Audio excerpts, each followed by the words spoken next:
If I agree, I'll say in my own words. Marcus, all I need is for it to be done. The words are yours. The work is ours. The door cracked open. PR poked her head in. They're waiting. TV's already inside. David Chin stood just outside, not crossing the threshold, asking only, "Are you two all right?" Marcus looked to Victoria. She took a long breath, not for show, but to choose. "I'll apologize," announced the scholarship fund, the community concert program, management training, and procedural changes, she said crisply, like listing an investment portfolio, only this time investing in people. She looked up at Marcus. "You come with me, but when I speak, I speak. Marcus, I'll stand to confirm with my name when needed." Victoria tapped out a quick message. Prep statement, no marriage mention. Emphasize, keep your word through action. Legal sent back a draft. Unconditional apology plus specific commitments. She read it, deleted the hedging phrase if anyone was offended, replacing it with "I was wrong." A small move, but it hurt. Before opening the door, Victoria paused, asking half for business, half for truth. "If I slip, what will you do?" "Marcus, remind you of your word in front of everyone." She nodded, a nod accepting a binding she spent her whole career avoiding. The door swung open. Noise, cameras, lights flooded in like a tide. The social media storm was still there, sharp and cold, but at its center was a small space just agreed upon. A shift from mockery to making it right. And that would be the measure of what came next, whether she would keep her word in action before a city now watching. The doors swung open and lights and cameras rushed in like a tide. But instead of retreating, Victoria stopped squarely at the mic Marcus angled just to her right, close enough to share the noise, far enough not to steal the frame. David Chun stood front row like an official seal, and Gloria Johnson remained at the edge of the hall, still holding the corner of her napkin. Victoria looked around the room, inhaled, and this time didn't read from the safe draft. "Tonight I was wrong. I disrespected Marcus Reed. Failed to call him by name. Turned my own employee into a shadow. I apologize to him and to everyone we have ever treated as invisible." The "I was wrong" dropped into the room clean with no, if anyone was offended, cushion. PR held its breath. Legal fired off messages, but it was already too late in a good way. She went on steady about the line. "I'll marry you. Marriage is not something to be wagered. I will keep my word the right way through action. Starting tonight, I'm announcing a program of rebuilding and reform." The room leaned toward the mic. Some cameras turned to capture Marcus. He neither nodded nor shook his head. He let the words run their full course. First, Victoria said, "We're establishing the Reed Family Scholarship for talented music students without resources of priority for underrepresented communities. The fund will be run by an independent board. Whitmore Group is just a sponsor." She paused half a beat. "I want that name to outlast this evening." A single clap broke out. Not polite, but the reflex of seeing a door being built. Second, she raised her head. "We'll launch the Keys for Dignity Community Concert Series in Harlem and Brooklyn. Free admission, full union pay for musicians and crew. Marcus Reed will open the first show, and we commit to bringing music to places that rarely hear it." Marcus turned to her and said quietly, "That's the part one agreed to." Cameras caught it, quietly anchoring it to the official record. Third, Victoria said, "Mandatory Antibius DI, training for all management, starting with me. We'll hire an independent firm, conduct anonymous pre- and post-surveys, and publish the results." "I skipped la sundet somewhere." PR stunt, but David Chin tilted his head as if marking it. Measurable means accountable. Fourth, her tone hardened, "I'm scrapping the staff must not appear in frame rule when not required, and removing service elevator blockages in non-security areas. Starting tomorrow, all managers will address staff by name." She scanned the room. Anyone who doesn't stay. A wave of murmurs rippled through staff at the edges. A few instinctively adjusted their name badges, as if to make them seen. Fifth, Victoria paused, then said plainly, "We're raising our minimum wage to a true living wage per city standards and adding health stipend for night shifts. Deadline next quarter." An involuntary gasp escaped the crowd. This was no longer PR. This was budget. 6, she slowed. Every month, I'll hold a listening session with frontline staff with an anonymous channel direct to the executive board. No polished reports, only truth.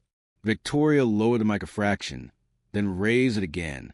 And finally, I'm inviting Marcus Reed to serve as my independent human values advisor for 1 year. Call it humility coaching.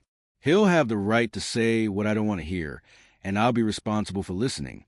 A faint smile passed over Marcus's face, not for winning, but for the right thing being named. Kamera shatters nept, a reporter called out. Do you admit you discriminated? Victoria inhaled. I admit bias exists in my organization, and in me.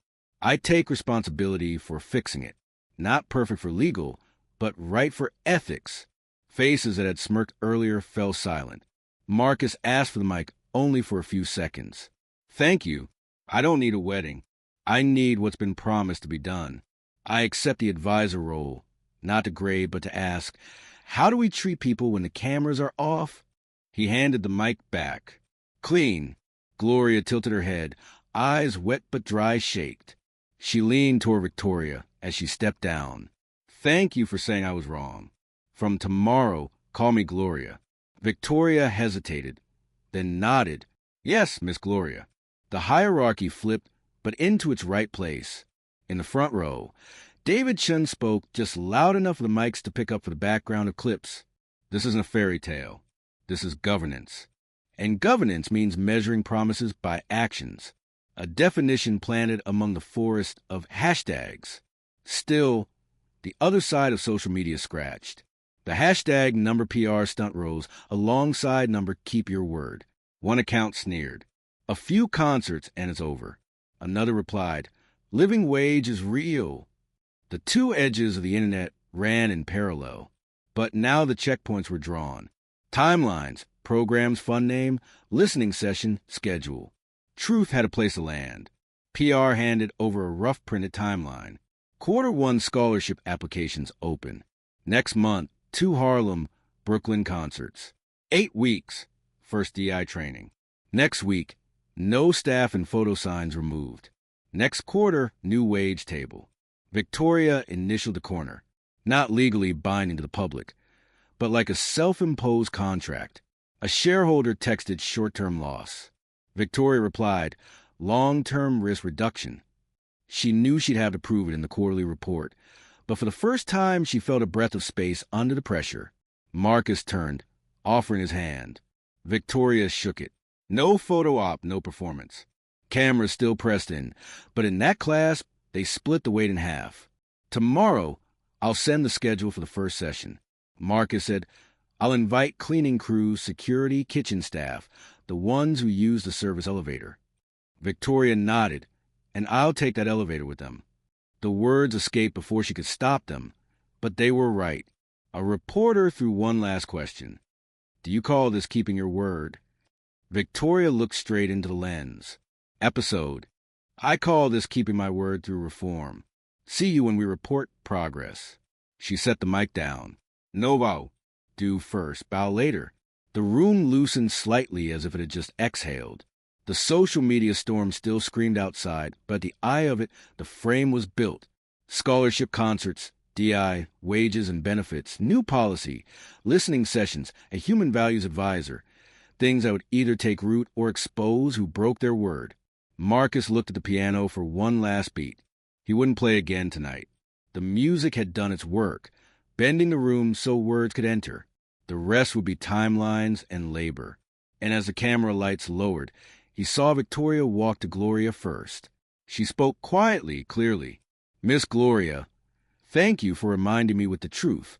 For the first time, she called a staff member by name in front of the whole hall. Not to be recorded, but because it was right. The night wasn't over, but law and life had a new agreement. The rest was simple. Keep the word. They stepped out of the meeting room, just as the noise in the lobby was cresting. Victoria walked half a step ahead, but when they reached the edge of the carpet, she slowed to let Marcus come level with her. PR handed her the mic. She didn't look at the teleprompter. I am Victoria Whitmore. Tonight, I was wrong with Marcus Reed and Gloria Johnson, with the way I addressed you, my attitude, and the harm I caused the people who should have been respected. She paused for a beat. I apologize unconditionally. The click of cameras moved closer. She continued, shifting from words to a concrete plan. Specific timeline. Read. Family scholarship applications open on the 15th next month. Independently managed board list will be announced this weekend. Keys for Dignity, Harlem. 2 Saturday nights next week at 6:30 p.m. Brooklyn. Sunday next week at 5 p.m. free admission. Full union pay. Mandatory DI training for all management. 8 weeks anonymous pre- and post-surveys. Public report next quarter. No staff and photo policy ends tomorrow morning. Service elevators open in non-security areas. Staff addressed by name. Wages and benefits. Implement city living wage and night shift health stipend by next quarter.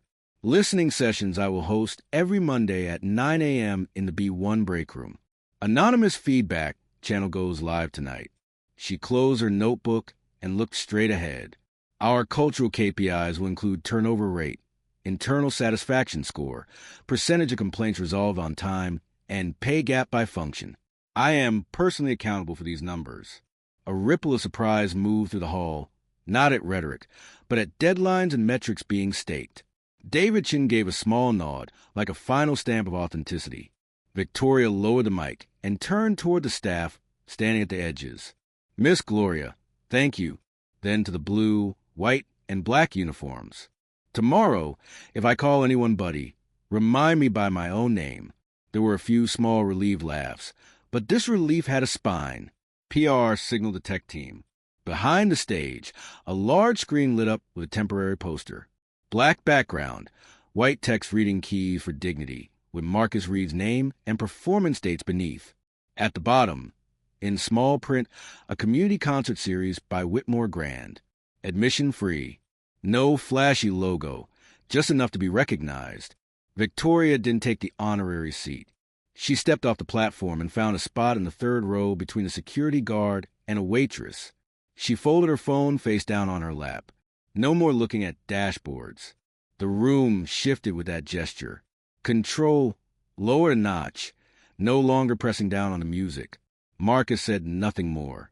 He sat at the piano, lid closed by a third to sweeten the bass and soften the upper register. This one's for second chances, he said softly, and for those who've been made invisible. The melody he wrote wasn't ornate. The opening motif was 4 notes up a step, down a half step, back home, like the way people hesitate then decide. Left hand kept time like night shift hallway steps. Right hand traced a line, so clean you could hear the space between phrases. Midway, he glanced at Shadow of Summertime, not quoted whole, just nodded to, then turned into a warm harmony, not sad. He wrote for the present, not for an old resume. Victoria watched those hands, and for the first time didn't see a performance, but labor.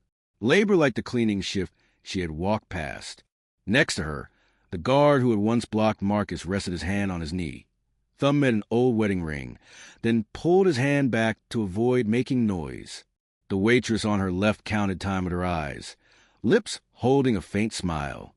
In the coda, Marcus skipped the fireworks. He brought back the 4 opening notes. Softer this time, like a room that had learned how to say sorry properly. He lifted the pedal before the last tone could cloud. Silence fell again. Now, like a seat just big enough for anyone to sit in. Applause, steady, full, but not loud. When it faded, Marcus rose and gave a small bow. Enough to thank, not to repay a debt. He met Gloria's eyes. She nodded. Well done, Marcus. He met David Chen's. Chen replied, see you in tomorrow's column. Victoria stood with everyone else. She turned to the guard. My name's Victoria. What's yours? Darren. Nice to work with you. Darren, tomorrow I'm taking the service elevator. You'll show me the way.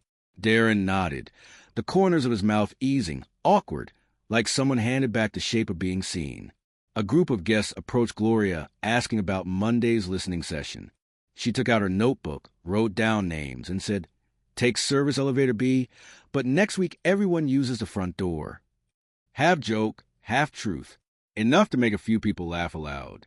PR laid out a hastily printed roadmap on the check-in table. Timeline, point of contact, anonymous email.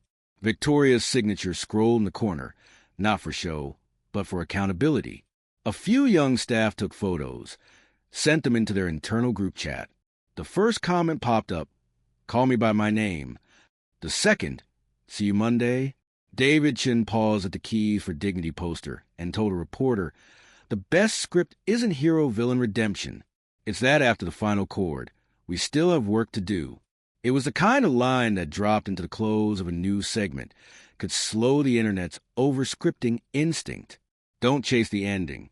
Wait for the report. As guests began to leave, the no staff and photo sign in a hidden corner was taken down by tech crew. They hesitated, looking to Victoria. She nodded. "Remove it. Don't put it back." The empty screw hooks were left bare. A visible scar would have been wrong. Marcus stayed until last. He covered the keys with a cloth, hand resting a beat longer than necessary, like someone closing the door to an old home. Victoria stepped up. "No mic, no cameras.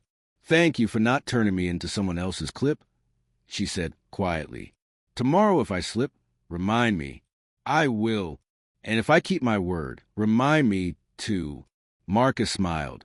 "I will so others can see it." Outside, New York dropped another shade into night. Inside, people leaving the hall passed the cleaning crew starting their shift. They greeted each other, called each other by name, not perfect, but in the right direction. The last line of the night didn't come from a mic. It came from the way those people looked back at those they had once made invisible. Clearer, closer. Dignity has no uniform. It has courage. The night at Whitmore Grand closed, but the lesson opened. Dignity has no uniform. It has courage, and a promise is only worth as much as the actions that keep it. Have you ever been made to feel invisible or seen someone else treated that way? What would you do to speak up next time? If this story resonates with you, please share it with friends, and subscribe so you don't miss the next.